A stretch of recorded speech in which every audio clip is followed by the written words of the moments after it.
नमस्कार, मैं हूं प्रशस्ति तिवारी। एपेक्स न्यूज इंडिया में आपका स्वागत है। रुक करेंगे कुछ खास खबरों की ओर, लेकिन उससे पहले नजर डालेंगे हेडलाइंस पर।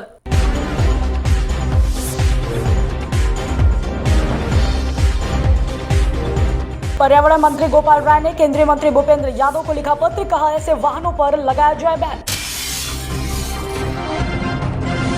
दिल्ली एनसीआर में एयर क्वालिटी इंडेक्स 500 के पार पहुंचा, लोगों को सांस लेने में हो रही परेशानी। भारतीय स्टेट बैंक ने जारी किया सितंबर तिमाही के नतीजे, बैंक का मुनाफा 9% से अधिक बढ़ा। दिल्ली हाईकोर्ट ने रेप के आरोपी को जमानत दी, जज ने कहा आरोपों में लॉजिक कॉमन सेंस हो, सिर्फ पीड़िता का बयान काफी नहीं। मुकेश अंबानी को जान से मारने की धमकी देने वाला गिरफ्तार, मुंबई पुलिस ने तेलंगाना से किया गिरफ्तार।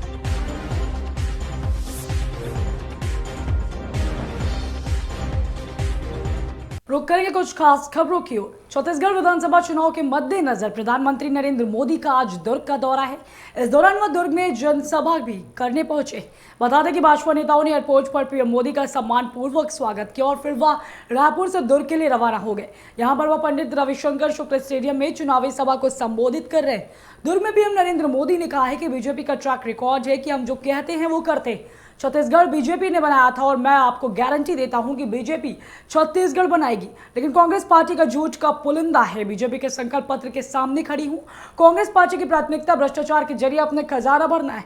उन्होंने कहा कि मैं छत्तीसगढ़ भाजपा की पूरी टीम को बधाई दूंगा कि उन्होंने आपके सपनों को सच बनाने वाला संकल्प पत्र कल ही जारी किया है। इस संकल्प पत्र से छत्तीसगढ़ की माताएं बहनें, यहाँ के युवा और यहाँ के किसानों को सबसे बड़ी प्राथमिकता दी गई।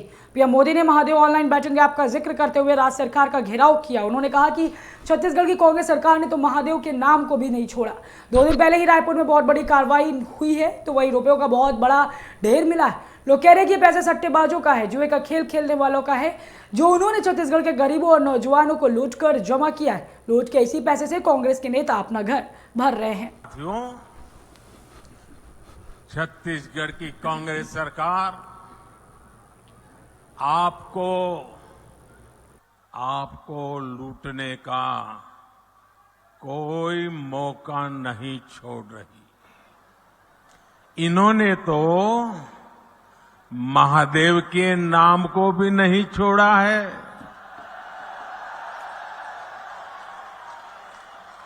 दो दिन पहले ही रायपुर में बहुत बड़ी कार्रवाई हुई है। रुपयों का बहुत बड़ा ढेर मिला है। लोग कह रहे हैं कि ये पैसा सट्टेबाजों का है, जुए का खेल खेलने वालों का है, और जो उन्होंने छत्तीसगढ़ के गरीबों को, छत्तीसगढ़ के नौजवानों को, उनको लूट करके जमा किया हुआ है। लूट के इसी पैसे से कांग्रेस नेता अपने घर भर रहे हैं। मीडिया में आ रहा है कि इस पैसे के तार छत्तीसगढ़ के उन तक जा रहे हैं। मालूम है ना किस तक जा रहे हैं, कहां तक पहुंच रहे हैं? छत्तीसगढ़ के लोगों को मालूम है ना कहां तक पहुंच रहे हैं? जरा जोर से बताइए कहां तक पहुंच रहे हैं।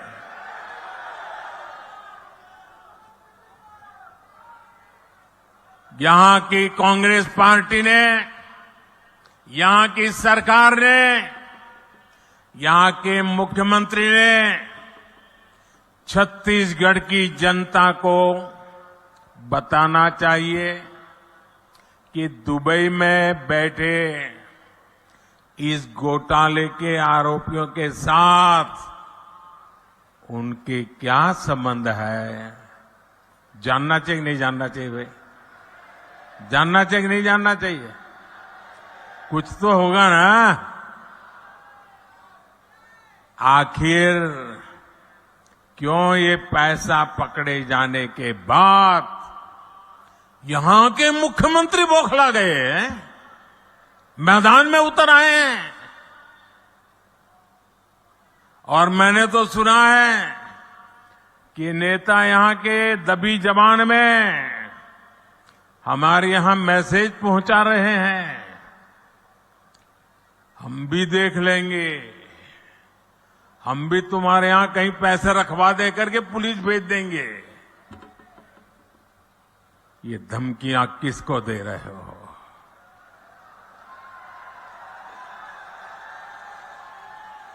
ये किसको डरा रहे हो?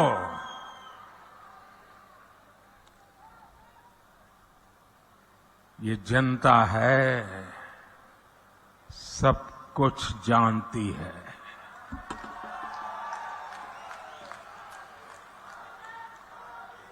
मोदी को तो ये कांग्रेसी दिन रात गालियां देते हैं। हर दिन मैं 2-2.5 किलो गालियां खाता हूं, लेकिन यहां के मुख्यमंत्री अब देश की जांच एजेंसियां, देश के सुरक्षा बल, उनको भी गाली देने लगे हैं। इन साथियों पर भी अनाप शनाप आरोप लगा रहे हैं। लेकिन मैं छत्तीसगढ़ के अपने भाइयों और बहनों को कहूंगा, ये मोदी है, गालियों से डरता नहीं है। भ्रष्टाचारियों का हिसाब करने के लिए ही तो आपने मोदी को दिल्ली भेजा। प्रधानमंत्री नरेंद्र मोदी ने आकांक्षा नाम की एक लड़की को एक पत्र लिखा है, जिसने 2 नवंबर को छत्तीसगढ़ के कांकेर में उनकी रैली में उनका बनाया हुआ एक स्केच रखा था। 2 नवंबर को कांकेर रैली में जो प्रधानमंत्री रैली को संबोधित कर रहे थे, तब एक युवा लड़की को प्रधानमंत्री का स्केच पकड़े हुआ दिखा गया था। तो मंच से बोलते हुए पीएम मोदी ने लड़की से वादा किया कि वह उसे एक पत्र लिखेंगे और उससे बैठने का अनुरोध किया। प्रधानमंत्री ने उनसे स्केच स्वीकार कर लिया और उनसे कहा है कि वह अपना पत्राचार पता उनके पास छोड़ दे ताकि वह उन्हें लिख सके।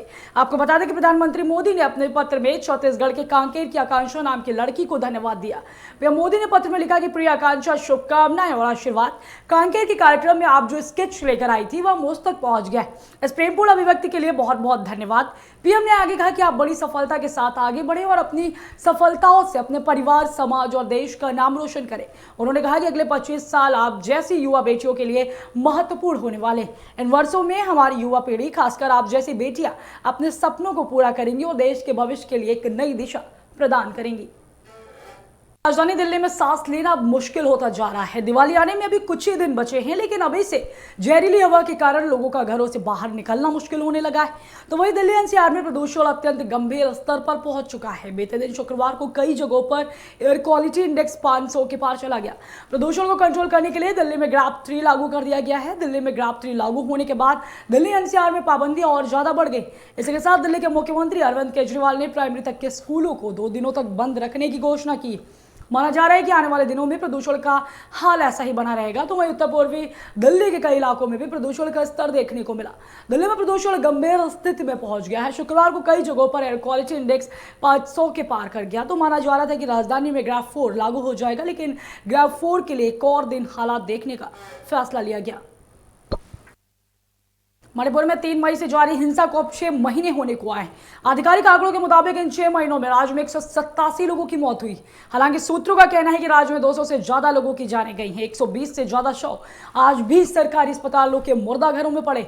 उधर कुकी मैतेई समुदाय कई शवों के लापता होने का दावा कर रहे हैं। हिंसा में 50,648 लोगों के घर उजड़ चुके हैं। हिंसा के चलते मणिपुर देश का पहला सा राज्य बन गया है जहां जिलों से लेकर सरकारी दफ्तर तक सब कुछ 2 समुदाय में बंट चुका है। हिंसा से पहले 34 लाख की आबादी और 16 लाख जिलों वाले राज्य में मैतेई कुकी साथ रहते थे, लेकिन हालात अब कुकी बहुत चूड़ा चांदपुर, टेंगनारुपुल, कांगपोकी, धाईजाल, चांदेल जैसे में कोई भी मैतेई नहीं बचा है। बता दें कि मणिपुर में मैतेई कुकी समुदाय के अपने बफर जोन बने हुए हैं। सड़कों पर महिलाएं पहरा दे रही हैं। इनके चेक पोस्ट हैं जहां से बिना पहचान के आगे नहीं बढ़ने देते। तो यही हाल मैतेई इलाकों का है, जहां पर हिंसा के बाद से अब तक 6,523 FIR दर्ज किए गए हैं। इनमें ज्यादातर शून्य FIR है। इनमें 5,107 मामले आगजनी, 71 हत्या के हैं। तो वहीं CBI की 53 अधिकारियों की एक टीम 20 मामले देख रही है। प्रवर्तन निदेशालय महादेव बैटिंग ऐप से जुड़े मनी लॉन्ड्रिंग के मामले की जांच कर रही है। इससे ऐप के तौर पर छत्तीसगढ़ से जुड़े हुए तार हैं। मामले की जांच कर रही ईडी ने बीते शुक्रवार को बड़ा दावा करते हुए कहा है कि बैटिंग ऐप के प्रमोटर्स से छत्तीसगढ़ के मुख्यमंत्री भूपेश बघेल को अब तक 508 करोड़ रुपए दे चुके। ईडी के इस दावे के तुरंत बाद सियासी घमासान मच गया। कांग्रेस और बीजेपी के नेता एक दूसरे पर शब्दों का बाढ़ चलाने लगे। दरअसल छत्तीसगढ़ समेत देश के 5 राज्यों में विधानसभा चुनाव होने वाले। छत्तीसगढ़ में भी सियासी बिसात बीत चुकी है। ऐसे में मुख्यमंत्री का नाम सट्टेबाजी करवाने वाले ऐप के प्रमोटर्स के साथ जुड़ना बड़ी बात है। यही वजह रही कि ईडी के दावे के तुरंत बाद भूपेश बघेल ने भी इसे छवि धूमिल करने का प्रयास बता दिया। ऐसे में आइए जानते हैं कि आखिर ईडी ने भूपेश बघेल को लेकर क्या कहा है और बीजेपी कांग्रेस नेताओं की तरफ से इस मुद्दे पर क्या बयानबाजी की जा रही है। मुख्यमंत्री वाईएस जगनमोहन रेड्डी की अध्यक्षता में आंध्र प्रदेश कैबिनेट ने राज्य में व्यापक जाति आधारित जनगणना करने सहित कई महत्वपूर्ण फैसले किए। बता दें कि बिहार सरकार के द्वारा जाति सर्वेक्षण डेटा जारी करने के 1 महीने बाद यहां सचिवालय में आयोजित एक बैठक में कैबिनेट ने यह अभ्यास करने का निर्णय लिया गया। इस मुद्दे पर चर्चा के दौरान मुख्यमंत्री जगनमोहन रेड्डी ने कहा है कि उत्पीड़न वर्गों के जीवन को बेहतर बनाने और उनके सामाजिक सशक्तिकरण को अगले स्तर पर ले जाने में सहायक होगा। इसके अलावा कैबिनेट ने जनगणना आरोग्य सुरक्षा की सराहना की है, क्योंकि अब तक 11,700 शिविर आयोजित किए गए हैं, जिनमें 6.4 करोड़ चिकित्सा परीक्षण किए गए। राज्य सरकार के अनुसार 8,72,000 से अधिक नेत्र परीक्षण भी किए गए। लगभग 11,300 व्यक्तियों की आंखों की सर्जरी की गई है और 5,22,000 से अधिक व्यक्तियों को चश्मे वितरित किए गए। मुख्यमंत्री ने कैबिनेट बैठक के दौरान सुझाव दिया है कि सभी मंत्रियों को 1 जनवरी से दोबारा संचालित होने वाली आरोग्य सुरक्षा में सक्रिय रूप से भाग लेना चाहिए। केंद्रीय गृह मंत्री अमित शाह ने चुनावी राज्य मध्य प्रदेश के शिवपुरी में एक जनसभा में कांग्रेस पार्टी पर जमकर हमला बोला है। शाह ने कहा है कि आपका एक वोट ये सुनिश्चित करेगा कि अगले 5 वर्ष में यहाँ किसकी सरकार होगी। यहाँ एक तरफ कांग्रेस है जिसने कई वर्षों तक मध्य प्रदेश को अंधेरे में रखा, इसे बीमारू राज्य बनाया, तो दूसरी तरफ भाजपा की सरकार जिसने 18 साल में किसान, दलित, पिछड़े, महिला, आदिवासी और युवाओं के कल्याण के लिए कार्य किए। कांग्रेस को जब यहाँ शासन किया तो उसने केवल अपने घर भरने का काम किया है, जबकि भाजपा ने विकास करने का काम किया। साथ ही केंद्रीय गृह मंत्री अमित शाह ने कहा है कि मैं आज कमलनाथ से कहने आया हूं कि जरा भी हिम्मत है तो मेरी बातों का जवाब देना। जब ये 2002 में मध्य प्रदेश छोड़कर गए तब यहाँ का बजट सिर्फ 23,000 करोड़ था। आज यहाँ का बजट भाजपा के 18 साल के शासन में बढ़कर 3,14,000 करोड़ रुपए तक पहुंच गया। तो वही SC/ST और OBC के लिए कांग्रेस ने मात्र 1,000 करोड़ रुपए का बजट दिया था, जिसे बढ़कर हमने 64,000 करोड़ रुपए तक ले जाने का काम किया। आने वाले दिनों में करेला के मेरे भाइयों बहनों को एक वोट देना। वोट देते वक्त ऐसा मत सोचिएगा कि आप रमेश खटीक को प्रत्याशी को विधायक बनाने के लिए वोट दे, ऐसा मत सोचिए। आप किसी को मुख्यमंत्री बनाने के लिए, भाजपा सरकार बनाने के लिए वोट दे रहे हैं, ये मत देखना। आप वोट देते वक्त ये देखना कि बीमारू राज्य में से बेमिसाल राज्य जिसने बनाया वो डबल इंजन सरकार को चालू रखने के लिए वोट। आपका एक वोट ये सुनिश्चित करेगा कि अगले 5 साल में मध्य प्रदेश में कांग्रेस की सरकार होगी या भाजपा, एक और कांग्रेस की सरकार जिसने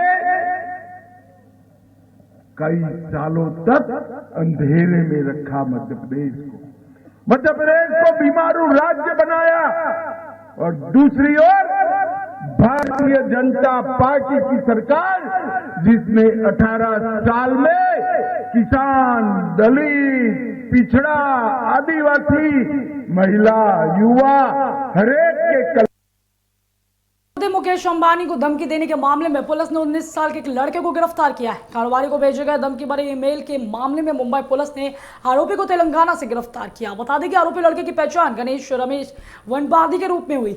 आरोपी के वनपार्दी ने ही शादाब खान के नाम से मेल भेजा था और पहले ईमेल्स में 20 करोड़ रुपए की मांग की थी, फिर मांग को 400 करोड़ रुपए तक बढ़ाता रहा और ऐसे लगभग 5 से 6 ईमेल भेजे। इससे पहले ईमेल भेजने के लिए इस्तेमाल किए जाने वाले VPN नेटवर्क का पता बेल्जियम में चला था। बता दें कि एशिया के सबसे अमीर शख्स मुकेश मुकेश अंबानी की कंपनी के ऑफिशियल ईमेल आईडी पर 27 अक्टूबर की पहली धमकी भरी मेल आई थी। धमकी देने वाले ने कहा था कि अगर उसे 20 करोड़ रुपए नहीं मिले तो वो मुकेश अंबानी को मार देगा। इसके बाद अगले दिन यानी 28 अक्टूबर को फिर से एक धमकी भरी मेल आया, लेकिन इसके बाद रकम बढ़ाकर सीधे 200 करोड़ कर दिया गया। दूसरे मेल के 3 दिन बाद यानी 30 अक्टूबर को तीसरी मेल आई, जिसमें रंगदारी की रकम बढ़ाकर सीधे 400 करोड़ कर दिया गया।